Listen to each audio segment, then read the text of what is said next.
ബഹുജന അടിത്തറ വിപുലമാക്കി സംഘടന ശക്തിപ്പെടുത്താനുള്ള തീരുമാനവുമായി സിപിഐഎം കൊൽക്കത്ത പ്ലീനം സമാപിച്ചു. ജനകീയ അടിത്തറയുള്ള വിപ്ലവ പാർട്ടിയായി മുന്നോട്ടു പോകുമെന്ന് ജനറൽ സെക്രട്ടറി സീതാറാം യെച്ചൂരി പറഞ്ഞു. പ്ലീനത്തിൽ 36 ഭേദഗതികളോടെ സംഘടനാ റിപ്പോർട്ടും 6 ഭേദഗതികളോടെ സംഘടനാ പ്രമേയവും അവതരിപ്പിച്ചു.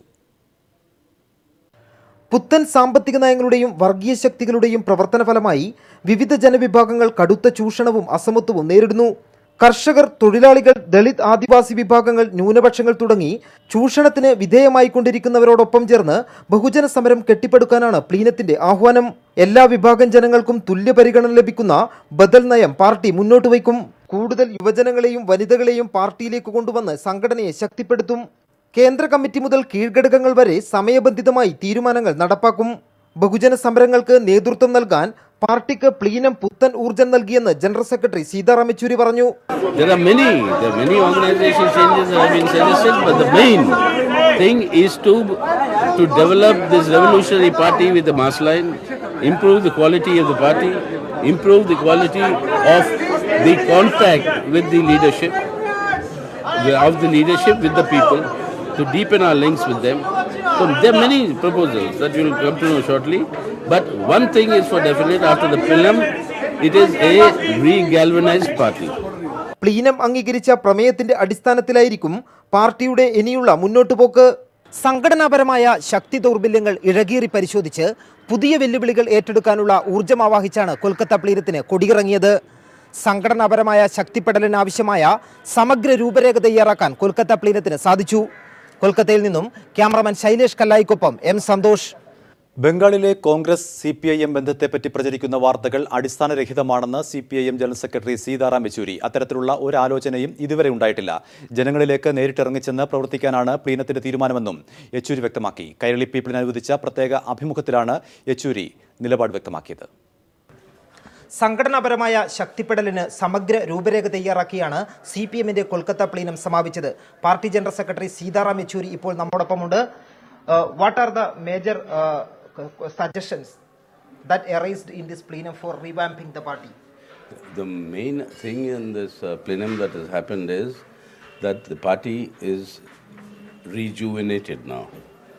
The idea was to strengthen the party organization, so that we will be able to meet the challenges of the present time. That job, we think the decisions have been taken.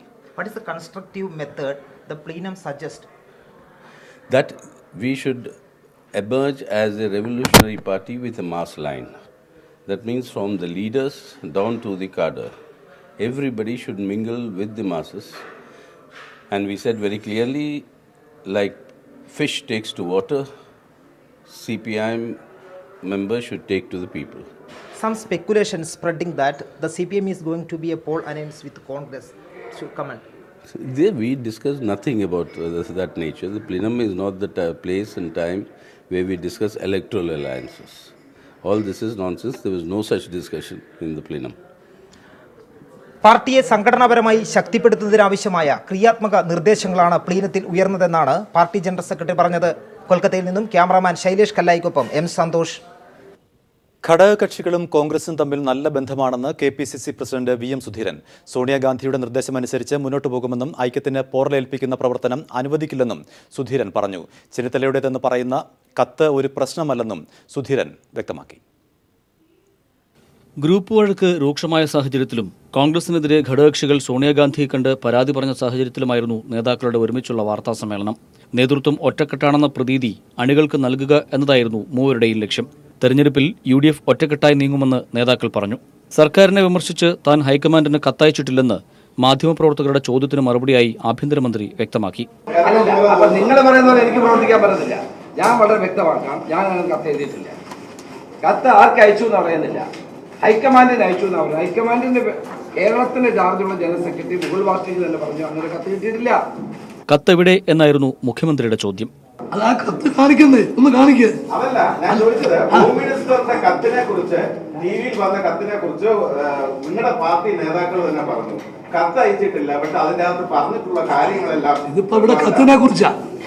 ഇവിടെ കത്തിനെ കുറിച്ച് ഒരു home മിനിസ്റ്ററിന്റെ കത്ത് forge ചെയ്തിട്ടും ഒരു അന്വേഷണം എവിടെ നടക്കുന്നില്ല. കത്ത് എല്ലാവരും കാണിച്ചില്ലേ? കത്ത് എവിടെ?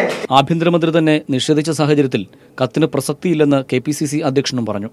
ഇയാൾ കത്തയച്ചിട്ടില്ല എന്ന് ആരെക്കുറിച്ചാണോ പറയുന്നത്, അദ്ദേഹം കത്തയച്ചിട്ടില്ല എന്ന് പറയുന്നത് ഒരു കാരണവശാലും അവിശ്വസിക്കേണ്ട കാര്യമില്ല. മാധ്യമ വാർത്തകളുടെ അടിസ്ഥാനത്തിൽ കത്തിനെക്കുറിച്ച് അന്വേഷിക്കാനാവില്ലെന്നും ആഭ്യന്തരമന്ത്രി വ്യക്തമാക്കി. News bureau, Thiruvananthapuram. പിണറായി വിജയനുമായി വ്യക്തിപരമായ പിണക്കമില്ലെന്ന് MP വീരേന്ദ്രകുമാർ. JDU ഇടതുമുന്നണി വിട്ടത് രാഷ്ട്രീയ കാരണങ്ങളാൽ ആണെന്നും അദ്ദേഹം പറഞ്ഞു. JDUവിന്റെ പ്രശ്നങ്ങൾ UDF നേതൃത്വത്തെ അറിയിച്ചെന്നും വീരേന്ദ്രകുമാർ വ്യക്തമാക്കി. ഞാനും പിണറായിയുമായിട്ട് സഹവത്സരങ്ങളാരും സഹവദിച്ചിരിക്കുക. കാരണം ഞങ്ങൾ 13 മാസം ഒരേ സെല്ലിൽ കിടന്ന ആളുകളാണ്. പോളിറ്റിക്സ് ആണല്ലോ, അത് പോളിറ്റിക്സ് ഇഷ്യൂസ് അല്ലേ. പിണറായി വിജയനായിട്ട് പേഴ്സണലായിട്ട് എന്താ ഉള്ളത്? UDFിലെ തർക്കങ്ങൾ സംബന്ധിച്ച് മുസ്ലിം ലീഗിലെ നിലപാട് സോണിയാഗാന്ധിയെ അറിയിച്ചിട്ടുണ്ടെന്ന് കുഞ്ഞാലിക്കുട്ടി. മറ്റു പാർട്ടികളുടെ ആഭ്യന്തര പ്രശ്നത്തിൽ ലീഗ് ഇടപെടില്ലെന്നും കുഞ്ഞാലിക്കുട്ടി പറഞ്ഞു. പാർട്ടികൾക്കകത്തും അതുപോലെ തന്നെ മുന്നണി ബന്ധത്തിലും നല്ല ഒരു ദൃഢത വരുത്താൻ വേണ്ടി ഹൈക്കമാൻഡ് ഇനീഷ്യേറ്റീവ് എടുക്കണം എന്ന് ഞങ്ങൾ പറഞ്ഞിരുന്നു. അത് മാഡം സോണിയാഗാന്ധിയോട് ഞങ്ങൾ പറയുകയും ചെയ്തു. അതവർ നല്ല സ്പിരിറ്റിൽ എടുത്തു എന്നാണ് പിന്നീട് ഞങ്ങൾ മനസ്സിലാക്കുന്നത്. അത്രയേ ഉള്ളൂ. ആ ഒരു കാര്യം മാത്രമേ ഞങ്ങൾ സംസാരിച്ചുള്ളൂ. പറയാനുള്ളത് ഇന്നലെ അവരോട് പറഞ്ഞു. അതിൽ അവരുടെ ഭാഗത്തുനിന്ന് ഒരു ക്രിയേറ്റീവായിട്ടുള്ള മൂവ് ഉണ്ട് എന്ന് ഞങ്ങൾ മനസ്സിലാക്കുന്നു. അതുകൊണ്ട് ഇനി അഭിപ്രായ വ്യത്യാസത്തെക്കുറിച്ച് ഇപ്പോൾ ഡിസ്കസ് ചെയ്യാൻ ഉദ്ദേശിക്കുന്നില്ല. ഘടകകക്ഷികളുമായി മുഖ്യമന്ത്രിയുടെ നേതൃത്വത്തിൽ ഉഭയകക്ഷി ചർച്ച നടന്നു. തദ്ദേശ സ്വയംഭരണ സ്ഥാപനങ്ങളിലെ തെരഞ്ഞെടുപ്പിൽ തങ്ങളെ താഴെത്തട്ടിൽ കാലുവാരിയെന്ന് JDU പരാതി ഉന്നയിച്ചു.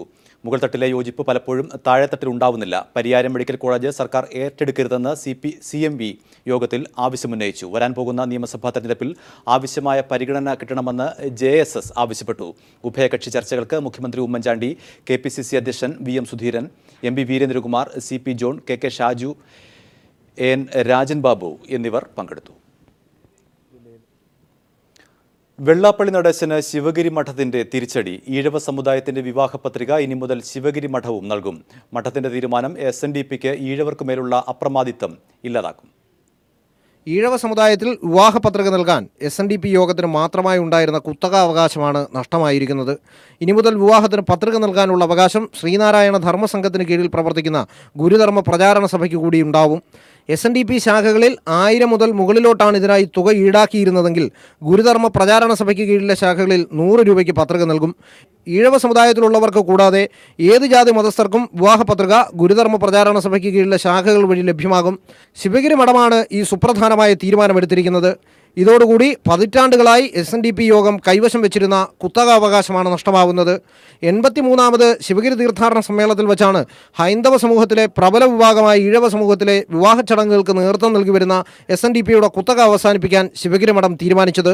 തീർത്ഥാടന സമ്മേളന വേദിയിൽ വെച്ച് രാജ്യസഭാ ഉപാധ്യക്ഷൻ PJ കുര്യൻ കിളിമാനൂർ ചന്ദ്രബാബുവിന് നൽകി വിവാഹ പത്രിക പ്രകാശനം ചെയ്തു.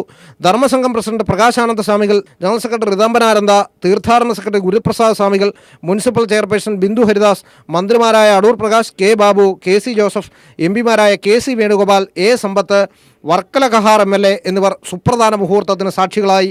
S ജീവൻകുമാർ, തിരുവനന്തപുരം.